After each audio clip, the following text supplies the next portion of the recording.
ले रहे होते हैं और वहां टीचर एग्जाम ले रहे होते हैं।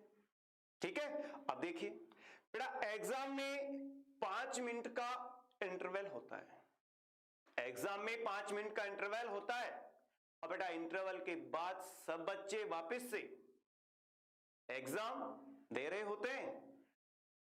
इसके कुछ देर बाद बेटा, इंटरवल के बाद वापस एग्जाम स्टार्ट हो चुका है। अब उसके कुछ देर बाद एक बच्चा खड़ा होकर के सर से कहता है कि सर, मेरी घड़ी चोरी हो गई है। मेरी घड़ी बहुत महंगी थी, बहुत कॉस्टली थी, वो चोरी हो गई है। बेटा उस दौरान बेटा ध्यान से सुनिएगा कहानी को, बहुत इंटरेस्टिंग है। बच्चे ने कहा सर मेरी घड़ी बहुत महंगी थी, वो चोरी हो गई है। टीचर ने चारों तरफ देखा। उन्होंने सोचा कि ना तो कोई बाहर का बंदा इस एग्जाम हॉल में आया है और ना ही यहां से कोई बच्चा बाहर गया है। इसका मतलब कंप्लीट बच्चे यही हैं और घड़ी भी निश्चित रूप से यही होनी चाहिए। तो टीचर ने सबसे पहले बेटा अपने एग्जाम हॉल के पूरे गेट बंद करवा दिए। सबसे पहले टीचर ने एग्जाम हॉल के पूरे गेट बंद करवा दिए और बेटा ये सब देख करके जिस बच्चे ने घड़ी चुराई थी बेटा, उस बच्चे की सांसें फूल गई। उस बच्चे के माइंड में अनेक नेगेटिव विचार आने लगे। वो सोचने लगा कि अब तो मैं पकड़ा जाऊंगा, पूरी क्लास में मेरी बेइज्जती होगी, आज के बाद मैं इस स्कूल में ही नहीं आऊंगा। और यहां तक उसने सोचा कि मैं सुसाइड कर लूंगा। बेटा बिल्कुल, उसने यहां तक उसके माइंड में ये चीज आ गई, उसके ऊपर मेंटली प्रेशर इतना आ गया कि मेरी इज्जत की तब फजीयत होने वाली है, मेरी तब धज्जियां उड़ने वाली है। बेटा यहां पर वो इतने लेवल तक डिप्रेशन में आ गया इस चीज को लेके कि अब सब बच्चों के सामने मेरी हरकत आ जाएगी। उसने सुसाइड तक की सोच ली। बेटा मैं तब केवल सुसाइड करने के सिवा मेरे पास कोई चारा नहीं है। बेटा देखिए कैसे हैंडल किया टीचर ने, बेटा ध्यान से सुने। उसके बाद टीचर ने सभी बच्चों के आंखों पर पट्टी बंधवा दी। टीचर ने सभी बच्चों के आंखों पर पट्टी बंधवा दी और एक एक बच्चे के पास जाकर के उन्होंने चेक किया। उन्होंने उसके पहले अड़ोस पड़ोस के बच्चों को चेक किया, फिर बाकी अदर बच्चों को चेक किया। अंत में उसे बेटा घड़ी मिल गई और उस घड़ी को बेटा उस टीचर ने जिस बच्चे की वो घड़ी थी उसके पॉकेट में रख दिया। रखने के बाद सभी बच्चों की उन्होंने पट्टियां खुलवा दी। एग्जाम हो गई। एग्जाम होने के बाद बेटा वह बच्चा जिसने घड़ी चुराई थी वह बहुत खुश था। वह बहुत खुश था। उसको यह लग गया कि मैंने जो किया वो बहुत गलत था, मेरे को ऐसा नहीं करना चाहिए था। और उसके मन में उस टीचर के प्रति रेस्पेक्ट बढ़ा, क्योंकि कहां तो वह सुसाइड करने जा रहा था, अपने जीवन को समाप्त करने जा रहा था, और कहीं उसकी सोच बिल्कुल डाइवर्ट हो गई कि मैं बिल्कुल गलत था, मेरे को ऐसा आगे बिल्कुल भी नहीं करना है, और मेरे को मन लगा करके पढ़ना है, पढ़ करके मेरे को अपना टारगेट, मेरे को एक अच्छा आदमी बनना है।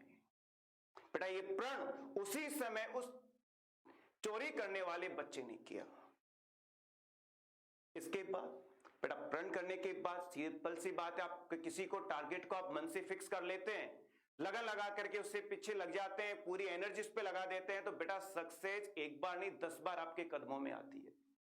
बेटा यदि आप मन से किसी काम में लग जाएं, सक्सेस एक बार नहीं 10 बार आपके कदमों में आती है। तो बेटा वह बंदा जिसने घड़ी चोरी की थी बेटा, वो बहुत बड़ा बिजनेसमैन बन गया, बहुत बड़ा बिजनेसमैन बन गया।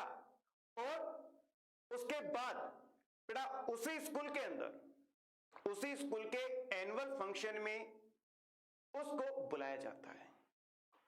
एनुअल फंक्शन में उसी को बेटा चीफ गेस्ट के तौर पर बुलाया जाता है।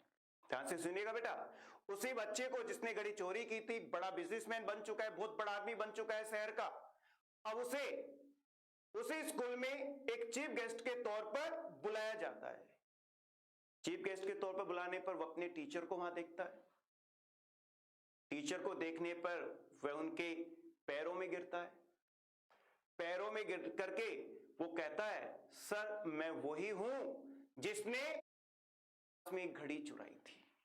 ध्यान से सुनिएगा, उसने बिजनेसमैन ने कहा, सर मैं वही स्टूडेंट हूं जिसने क्लास में घड़ी चुराई थी और आपने सभी की आंखों पर पट्टियां बांध करके वो घड़ी मेरे से ली थी। सर ने कहा, क्या वो तुम हो? सर ने कहा, क्या वो तुम हो? बेटा बच्चे ने कहा कि सर आपको नहीं पता। तो बेटा टीचर ने कहा, बेटा मैंने भी उस टाइम अपनी आंखों पर पट्टी बांध ली थी जिससे कि मेरे मन में भी मेरे स्टूडेंट के प्रति कोई नेगेटिव थिंकिंग ना बने।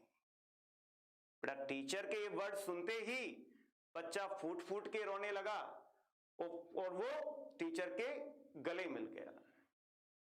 तो बेटा देखिए, टीचर की थिंग देखिए कि वहां पर उसने खुद भी अपने आंखों पे पट्टी बांधी जिससे कि उसके मन में भी अपने स्टूडेंट के प्रति नेगेटिव थिंकिंग नहीं हो।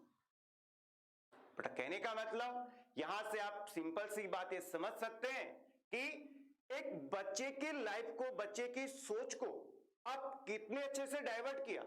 बच्चे की कमजोरी, बच्चे की कमियों को आपने उसको बताया, लेकिन इस तरह से बताया कि वो अपने आप मन से अपने आप को परिवर्तित करने के लिए तैयार हो गया। तो बेटा यहां पर इस चीज से हम आपको यही कहना चाहते हैं कि एक अच्छा टीचर वो है जो बच्चे को मन से, उसके अंदर से उसको परिवर्तित करे, उसके अंदर से उसको चेंज करे, ना कि उसके बाहर से। बाहर के चेंज करने का मतलब नहीं, वो टेम्परेरी इफेक्ट है। आज आपको ये दो अच्छी बातें सुन रहे हैं, आपको बिल्कुल कॉन्फिडेंस आएगा, आपका कॉन्फिडेंस बहुत बढ़ जाएगा, यूं लगेगा भाई आज तो मेरे को बिल्कुल पढ़ना है, ये करना है, वो करना है। बेटा नहीं, इस तरह का जोश नहीं, इंटरनल चाहिए। जो आग आपको कॉन्फिडेंस की लगनी चाहिए, जो सक्सेस की आग आपके अंदर लगनी चाहिए, बाहर की तरफ नहीं। और वो आग बेटा ज्वालामुखी की तरह होनी चाहिए जिससे कि आप मन लगा करके अपने आप को परिवर्तित करें और अपने फ्यूचर के प्रति समर्पित हो जाएं।